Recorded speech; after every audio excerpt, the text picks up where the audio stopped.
Hello friends, আসসালামু আলাইকুম। আমি সীমান্ত রাজন, নতুন একটি ভিডিওতে স্বাগতম। বন্ধুরা, আজকে আপনাদেরকে আমরা চলে আসছি বুলবুলি পাখির একটা বাসা দেখেছি। সেই বাসাটি আপনাদের সাথে দেখাবো এবং আপনাদের সাথে শেয়ার করব, সেই কারণে আসছি। আমরা চলে আসছি হচ্ছে একটি বিশাল বাঁশবাগানে। সেই বাঁশবাগানে একটি আমাদের ছোট ভাই বলছে যে ওখানে একটি বুলবুলি বাসা নাকি নতুন এখন বাসাটি তৈরি করছে। এখনো সম্পূর্ণ তৈরি হয়নি, কেবল তৈরি করছে। তো আমরা একবারে ফার্স্ট থেকে আপনাদেরকে এটা দেখানোর চেষ্টা করছি আর কি, এবং প্রথম থেকে আপনাদেরকে দেখাতে পারবো যে নতুনভাবে তৈরি করেছে, এরপরে ডিম দিবে, তারপরে বাচ্চা তুলবে, তারপর বাচ্চা উড়ে চলে যাবে। এই বাসাটি আপনারা সম্পূর্ণই দেখতে পাবেন এবং সম্পূর্ণভাবে আপনাদেরকে দেখাবো। যাই হোক, এখন আপনাদেরকে সেই বাসাটির কাছে নিয়ে যাচ্ছি। তো যাই হোক বন্ধুরা, আমাদেরকে মিনহাজ এবং সিজিন হেল্প করছে, সাথে আছে হচ্ছে ফরহাদ। ফরহাদ খুব লজ্জা পাইলো। তার আগে একটু আপনাদেরকে দেখাই, এটা হচ্ছে দুর্গাপুরের বারানয় নদী। নদীটির অবস্থাটা দেখুন, আসলে মনে হচ্ছে না যেটা নদী। নদীটি শুকিয়ে একবারে খরখাট, কোনো পানি নেই। এইবার যা একটু দেখাই, এই যে দেখুন, কোনো প্রকার কোনো পানি আপনি এই নদীতে খুঁজে পাবেন না। এখানে জল তৃষ্ণায় যদি মরে যায় কোনো পশু পাখি, তাও কোনো পানির খোঁজ নেই। বর্তমান রাজশাহীর এই অবস্থা। রাজশাহীতে অনেকদিন ধরে বৃষ্টি নাই। সবাই আপনারা দোয়া করবেন যেন রাজশাহীতে খুব তাড়াতাড়ি বৃষ্টি হয়। দেখুন, এই যে ফসলগুলোর অবস্থা খুব একটা ভালো না। ফসলগুলোর অবস্থা দেখুন কি অবস্থা, খুব একটা ভালো না। আর পশু পাখি তো পানি ঠিকঠাক মতো পাচ্ছেই না। আমরা চেষ্টা করব নেক্সট এদিকে হচ্ছে ছোট ছোট বাটিতে করে পানি আসলে দেওয়া যায় নাকি। যদি পারি তাহলে আপনাদেরকে ভিডিও করে দেখানো হবে।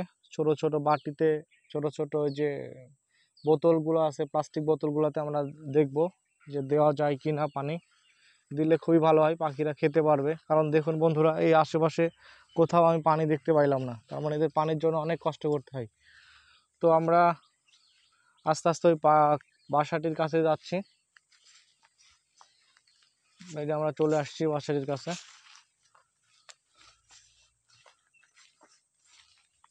এই যে বন্ধুরা দেখতে পাচ্ছেন একটি বাসা, এই যে বাঁশের একেবারে আগাতে।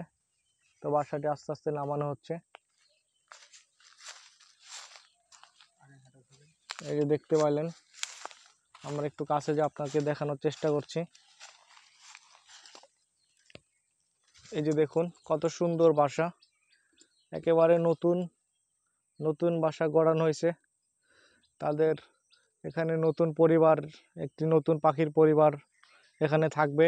মা বাবা বাচ্চা সবাই মিলে এখানে বসবাস করবে। আমি প্রত্যেকটা ভিডিওতে একটি কথা সবসময় বলে থাকি যে আসলে পাখিদের কারুকাজটা দেখেন কত সুন্দর। আমার মনে হয় একটা মানুষকে যদি বানাতে দেওয়া হতো তাহলে কখনোই এত সুন্দরভাবে বাসা তৈরি করতে পারতো না।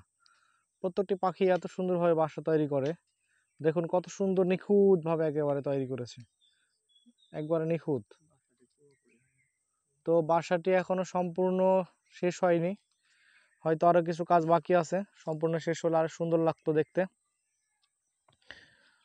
এবং বাসাটি নিচ থেকে একটু দেখাচ্ছি আপনাদেরকে। পাখিটি এখন নাই, কাছাকাছি নাই, সেই কারণে আমরা দেখাতে পারছি। দেখুন একটি বাঁশের হচ্ছে, কি বলবো, এটা বাঁশের আগা আর কি। বাসার আগাতে কত সুন্দরভাবে বাসাটি তৈরি হয়েছে। তো যাই হোক, এই বাসাটি আমরা এখন ছেড়ে দিচ্ছি আপাতত। এই দেখুন উপরে চলে যাচ্ছে, মোটামুটি একটা নিরাপদ স্থানে পাখিটি থাকতে পারবে। এই যে দেখুন, মানে মানুষের নাগালের বাহিরে। এই যে, তো অনেক বাসা আছে হচ্ছে, আসলে ছোট ছোট বাচ্চা আছে গ্রামে, যে বাচ্চাগুলো বাসাগুলো ভেঙে ফেলে। আমরা প্রথম অবস্থায় অনেক সময় ভিডিও করি, পরবর্তী সময় আপনাদেরকে আর দেখাতে পারি না, কারণ এসে দেখি যে সে বাসাটি হচ্ছে ভেঙে ফেলেছে। সেই কারণে সেটা হচ্ছে আর দেখানো সম্ভব হয় না। আর আমাদের সামনাসামনি পড়লে তো আমরা অবশ্যই চেষ্টা করি, তাকে নিষেধ করি, ছোট বাচ্চাদেরকে নিষেধ করি, তারপরে ওরা শুনে না।